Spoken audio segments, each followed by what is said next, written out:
Well,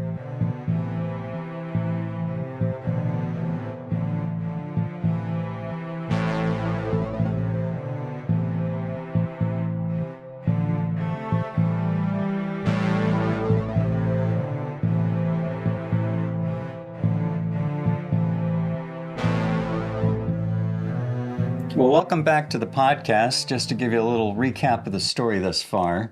All right, so Ted Price has traveled from Utah to Arizona to enroll in radiology school. But perhaps more importantly, he hopes to reignite a relationship with his ex-girlfriend, Catherine, and her 2 kids, Maria and Wesley. Weeks after he arrived, Ted's dead body is discovered in the Arizona desert, shot and killed. Police traced Ted's movements back to his ex-girlfriend's apartment on a night in early December 2002. He has an argument with her. She calls a friend and then leaves. This friend is named Aaron Gunchus, and according to Catherine's roommate, Michelle, when he arrives, he begins to gather up Ted's things. So, now we're caught up, right? So the police are in the middle of Michelle telling them her version of the story of that night. At this point, Michelle and Gunchus are gathering Ted's stuff up, and Ted is not simply standing there as a willing participant. According to reports of Michelle's story, Ted is lying there with a puzzled look on his face, and he's not talking. Michelle was trying to help him clean himself up, with the blood flowing from his nose, but Ted is not moving. No, Michelle says that she tried to get him a Tylenol and water, but it rolls out of his mouth. Oh. So let's face it, by her description, Ted is just one step above being passed out cold. And I have to question this part of the story. Yeah, why would Ted be dazed and confused after simply being hit in the face with a phone? I mean, it seems out of proportion to the incident to me. Yeah. You're right. I think that there's something more going on than just being hit with the phone. Yeah, something has to be going on. I mean, Ted was not known to be a drug user, but he did drink. I mean, his sister tells us that he may have even had a drinking problem. Right. And we know that there were no drugs in his body, but the toxicology did reveal that there was a large amount of alcohol, which is a little complicated because once you've been dead for a while, the bacteria can produce in your body alcohol. So that may be part of the source. So you can't say for sure the alcohol in his bloodstream was from drinking. From something that he ingested, right? Right. But on the other hand, Kat says that he used to drink. She has not seen him drinking, but she had a full bottle of vodka, which now is only half full. So it's likely. I mean, according to what his sister says, he did or could have had a drinking problem. Yeah. So, I mean, it's possible that he was, sneaking some shots. But, I'm not sure that accounts for, if somebody has a drinking problem and they've been a long time drinker, then half a bottle of vodka is not going to knock him out that way. No. Right? So it seems like there's something missing from this story. Yeah. Right? Did Well, somebody... before we leave that, though, he's been laying around sleeping all the time, too, right? He's been laying around, everybody's saying he just laid around the house. So he may have been drinking, and enough to make him somnolent. So it may have been one piece of this. Right. But what else could be doing this? Well, I mean, so any number of things. So he was supposed to start school. He was supposed to have funding. He may be somewhat depressed, and depression, as you know, makes you want to just lay around and sleep. I mean, he just got back there from Utah. Wasn't like he had a whole lot he could do. Plus, on top of his school woes and his financial woes, here's this woman that he wants to get back with that he now knows is seeing another guy and using drugs, which she wasn't when he left. But, there could be any number of reasons why he was just laying around doing nothing. But to go back to the way he was behaving the night of his murder, I mean, I think that was way out of proportion from, where he was just laying around on the couch. So there are other pieces of information that come from Jennifer telling her friends, Michelle and her good friend Tina, that she had a taser.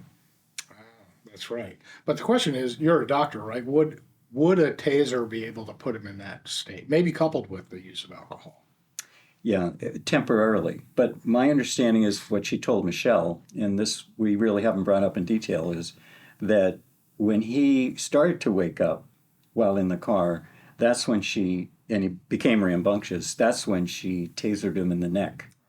Well, the other thing that we didn't talk too much about is when Gunches arrived at the apartment, he was pretty angry. Right. And so nobody really says anything about it, but it occurs to me that there may have been an altercation, that he may have gotten physical with Ted at the same time. So a couple things altogether. Maybe some alcohol usage, getting hit in the face with a phone, that'll daze you for a while. This crazy guy comes in and starts pounding on you, and then you get tased. Maybe he got tased before he left the apartment, and they just used the taser to sort of keep him in line. I mean, it could be. I mean, this is all speculation, right? All right. So according to Michelle, as all this is happening, one of their female friends, nicknamed Lily, comes into the living room fresh out of the shower. Right, and Gunch orders Lily to take all Ted's stuff to Kat's car outside. Gunch tries to get Ted to the car, and Ted just tries to stand, but first he falls back down.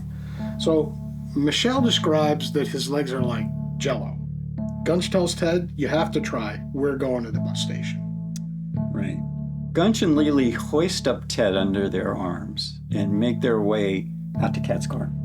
So according to Michelle, she says goodbye to Ted, but he is unresponsive. Michelle says that Lily, Gunch, and Ted drive off into the night. Yeah, and back in the jail, Michelle says that while she has been incarcerated and attending hearings on her case, she's seen Kat coming and going from the courtroom.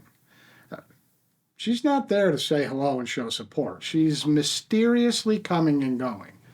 Michelle feels like Kat is keeping tabs on her. What police are possibly thinking right now, Kat, Gunch, Lily probably conspired to kill Ted, but Michelle is probably minimizing her role in the whole thing. It's possible she's guilty, or maybe more than she's admitting. Yeah, it seems like the police are getting much closer to the truth. But can they believe Michelle? I mean, over the course of the investigation, the police keep in touch with Ted's family, namely his sister Karen. And here she is talking about it. So the police were convinced that Ted's death had something to do with Kat and the people that Kat associated with. They were absolutely convinced. Aaron Gunches did not live there, but he was there a lot. He was known to be Kat's boyfriend and also drug dealer at the time. Seagraves was sharing with us a lot of the information that she was getting from talking to the roommates there. And so, yeah, we started thinking, wow, did Kat actually call this man on the phone and say, come and kill him? And if so, why? Investigators discovered that woman Michelle named as Lily is actually a woman named Jennifer, and she's one of the regulars who frequently come to the apartment. All right, so now we're into February of 2003, and this woman is actually in juvenile detention. She's actually only 17 years old, and she's had her share of run-ins with the law already, but nothing violent. Mm-hmm. So when police contact her, she denies any involvement in Ted's death or anything that night. Right. But when the police go looking for Aaron Gunches, they find that he has skipped town. Police also try and find Kat's teenage daughter, Maria, for a follow-up interview. She even has an outstanding juvenile probation warrant on her. In Kat's storage unit, police find credit cards, checkbooks, and IDs belonging to someone that she doesn't know. And that this person had reported his Infiniti G20 as being stolen in December of 2002, containing a briefcase, by chance with those credit cards. Interesting. So December of 2002. I wonder if they drove his car out to the desert with Ted in it. I wonder if that car might have some evidence. Yes. Interesting. But anyways, it seems Kat was somehow involved in stealing this car and its contents, right? Right. So, she's at least an accessory. No, right. So possession being 9/10 of the law, it does not look good for Kat. But none of this is evidence in the impending homicide case of Ted Price. No, it's not. But it certainly does give an interesting picture of what was going on in that apartment and that group of people. It sort of indicates that they were all kind of the same. Yes. And there's actually a little bit of a timeline now where Ted Price is potentially put in a car. Right. And it's just like he's dropped into the middle of this absolute insanity to Right. begin with, right? I Right. mean, I can only imagine what was going through his mind. Well, when he wanted to protect his cat's children, who he Right. has helped and fostered as like a surrogate father. Like a surrogate father. So, I mean, I wonder if he, was so upset with this, and Cat didn't like his attitude as well. Right. Well, at the end of the day, this case goes on for the investigation for months and months and months. And this is not the CSI TV show, right? I mean, there are so many moving parts here. There's dozens of people in and out of Kat's apartment. There's no physical evidence other than the bullets that were left in Ted's body. Mm-hmm. So they don't have any forensic evidence to go on. Right? I mean, there's just, who do they look for? This is a very difficult case to solve. They haven't gotten there yet. No. It's no wonder that the police are taking forever, right? And there's definitely still a human element to all of this, right? As the investigation creeps along, Ted's teenage daughter, Brittany, back in Massachusetts, is dealing with the situation in her own way. But it's made me extremely, I don't want to say extremely strong, but it has. Like, I've gone through some things and I'm like, if I can get through this, I'm like, what else can I not get through? Right. And I try to do him proud, him and my grandfather. I lost both of them that same year. So losing two of the main men in your life at the same time was it was emotionally draining. So it kind of put me somewhere like in a limbo. So it was easy to compartmentalize and just stick it somewhere where I don't want to deal with it. It's not a thing. Like, just in denial almost. Like denial, like, just no. Yeah. Like, this doesn't happen, like, to anybody. Like, why would it happen to me? As 2003 rolls into the summer, the lead detective, Seagraves, gets a call from a Detective Pierce of the Gilbert Police. Pierce has recently arrested Maria for her outstanding juvenile probation warrant. Pierce tells Seagraves that Maria said that she had information about Maricopa homicide investigation and requested Pierce contact Seagraves with regards to the death of Ted Price. This might be the break the police have been waiting for, right? Maybe Maria wants to confess. Maybe she wants to inform on the real killer. But when Seagraves contacts Maria's juvenile probation officer, Maria is no longer available. Of course she's not. No. There's a lot of moving parts of this investigation at times. It feels like a shell game, and the police are just trying to guess where the ball is. Yeah. But at one point, the diligence of the Maricopa detectives meets up with a little bit of luck. Right. Police get word that there's a woman who wants to talk about Ted's death. It's Jennifer, nicknamed Lily. Kat and Michelle's 17-year-old friend, who, according to Michelle, was there the last night Ted was seen leaving the house. Right. Earlier she had denied any involvement in the case, but her father is currently serving time, and he's convinced her to tell what she knows in hopes that her father will get some leniency. In other words, bargaining her testimony for his benefit. I mean, that, I'm going to tell you, that is a solid gold father right there, right? Throw your daughter under the bus to get yourself out from under the bus. Well, we don't know what she's going to say yet. Well, we don't, but, we're only going to assume that if she's hoping her father will get some leniency, there's got to be something good. Something good, yeah. Well, here's Detective Seagraves talking about the interview with Jennifer and how she walked in after Kat and Ted had been arguing. She volunteered to come in, so I did not know what she was going to say. She said that they were arguing and she was in the shower, and as she was finishing up her shower and getting dressed that the argument began to escalate, but she said it was more Catherine yelling at Ted, and he really wasn't doing a whole lot of the yelling. He was just being yelled at by Catherine. And she said she didn't see the phone incident, but when she came out, he was bleeding, and he was laying on the floor. Michelle's version of the story, that when she came out, Kat was gone, but Aaron Gunchus was indeed there, and he was angry. But he seems to be taking control of the situation. So Aaron ordered Michelle and Jennifer to gather Ted's things and to bring them out to Kat's car parked outside. And he was holding a gun. Jennifer and Aaron then helped Ted walk out of the house and into the back seat of the car. She says that Ted was incoherent and he couldn't walk on his own power. Gunchus then ordered Jennifer to drive. Here's Detective Seagraves again. She didn't want to go. She said she had plans in Scottsdale, that she was supposed to go see her brothers and sisters.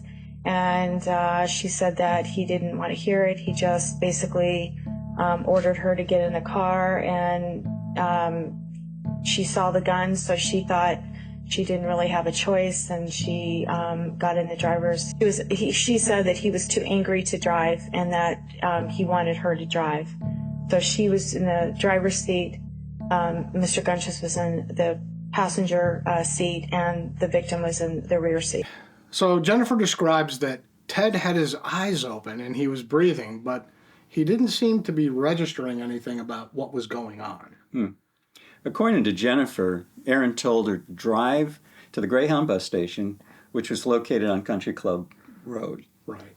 And once at the Greyhound bus station, Jennifer says that Aaron told her to remain with the car and not to allow Ted to get out. Yeah, interesting.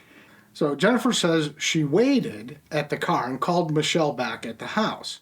She told Michelle that they were at the bus station. Yeah, and Jennifer says Ted was just lying in the back seat with his eyes open, attempting to talk to her. She says he was unable to communicate with her and continued to just stare at her. So again, Ted's state of mind seems really, really crazy, considering in the different versions of the story, he was only hit in the head with a phone. Yeah. I mean, to go back to our earlier discussion, there's something more going on. I think there's several something mores going on that people just aren't talking about. But more importantly here is Jennifer. What do you think of her not taking an opportunity to change the course of events going on here? Yeah, it seems kind of insane to me, right? Now, I think, again, based on some of the reading we did, she was a fairly troubled teenager. She was a fairly violent, let's just call her, she thought she was tough, right? Yeah, just to your point, she was a teenager. She was 17, right? And that is true. She was 17. Yeah. 17-year-olds are well known for making really good decisions, right? So anyway, yeah, I mean, I think it was probably a combination of she wanted to be, and look tough, right? So she went along with it. She probably, she was aligned with Kat. Kat wanted him out of the house. She was awfully angry, so maybe she got angry because of it. I kind of get the impression that Kat was somewhat of a mother figure to Jennifer, who, again, some of the reading we've done, Jennifer's mother wasn't exactly a stellar mother either. No. Right? Right. So, drugs and alcohol and in and out of jail all the time. I think she just was aligning herself with Kat, wanting to look tough to Gunch's, and But she had choices. she definitely had choices. She could have, one of the things of affecting her choices is that he had a gun, right? Well, that's true. She saw that he had a gun, and he was in a rage initially, and I think there was fear. There was no doubt there was fear about this guy. There was fear. But the other thing is, as you said, she had choices. She could have, when Gunch's went into the bus station, she could have just jumped in the car and drove away and taken Ted to the police. Mm-hmm. Although I get the impression that they didn't really trust the police. No. Right? So they didn't really... They knew him well. They knew him well, but they didn't really trust him. So that wouldn't have been the first place they would have turned. But she could have taken him to a hospital. Right. He was dazed and confused. Although she was involved with all of that in some way, so she might have worried she was going to get in trouble. Yeah. but she could have just taken him somewhere else and just dropped him off, right? I mean, Yeah, I guess at the time she had hoped that he actually would get a ticket. Gunchus would get a ticket, get him in there, and at this point maybe did not anticipate what the next step on Gunchus's mind might be. well, that's true. It's not like Gunchus was announcing what he was going to do. Right. There's a couple of things that didn't seem like they had good planning here. One, they didn't have any money or much money and not enough for a ticket. Number two, what do you think of them dragging this person half unconscious onto the bus and expecting the bus driver to go, oh, that's fine, just put him in seat 2B. Right, yeah, I mean, that's the other thing, right? What are they going to do with him? Once they get him a bus ticket, then what? You know, they just like drive past the entrance and drop him off on the sidewalk. Maybe put him in a chair, Maybe but put he him got in a a chair. ticket in his hand? I don't know. Right, So, yeah. So, you know, not the brightest. not the brightest, right? All right. So this is a pivotal moment in this story. I mean, what would you in the audience do? I'm Gary Mason. I'm Mike Schuster, This has been Aftermath of Murder. the series. Please join us next week for episode 5. Murder in the Desert. The driver then levels a handgun at him and fires 3 rounds at him. And then that's when he just started getting all crazy, and it was just like, whoa, it happened so fast. Be sure to check out our webpage at aftermathofmurderseries.com for more information, access to special content, merchandise, and more. Our writer is Darren Coyle. This has been a Closure AOM production in association with KM Voice.